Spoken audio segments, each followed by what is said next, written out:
There's been a lot of talk about the offensive line this season for the team, and so much so that last week Andy Reid said maybe we're not talking about the acquisition of you here to the Chiefs. What does it mean to you to have that type of confidence coming from the top notch and the head coach? Yeah, I didn't know that, but I guess it's pretty good. I just come to work every day and just do what I can, fit in where I can, and just work hard. Let's go next to Harold Kuntz. Go ahead, Harold.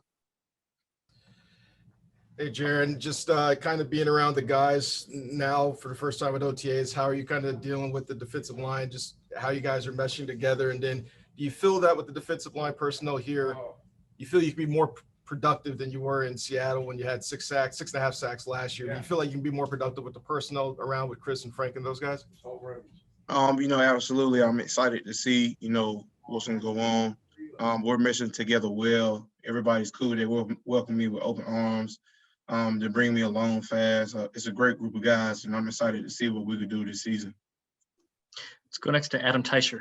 Go ahead, Adam. Hey, Jarran. Just curious what you knew about Chris Jones and his game before you got here, and is there anything you've learned about him or from him in the few weeks you guys have been playing together now? Chris is a great guy. You could tell, this is his team. We're following suit. He's a great guy, great teammate, funny, man. He's a real cool dude. And, his game is immaculate. It's self-explanatory, how he plays. One of the best there is in the league. And, of course, we all watch each other. And, everything he done, I see why. He puts the work in and he works hard every day. Let's go next to Nate Taylor. Go ahead, Nate. Jarran, I have two questions for you. Just the first, what's sort of surprised you most as you get on the practice field with your new teammates, particularly on the defensive line? And secondly, what's it been like for you to see Chris at defensive end, getting those reps, knowing that he can try that new role because you are here? State that first question again. I'm sorry. Just what's been most surprising or something that you would not have known about the teammates to plan on the D-line if not having these OTA practices?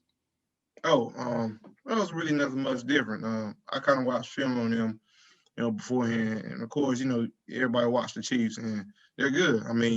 It's the same thing of what I expected.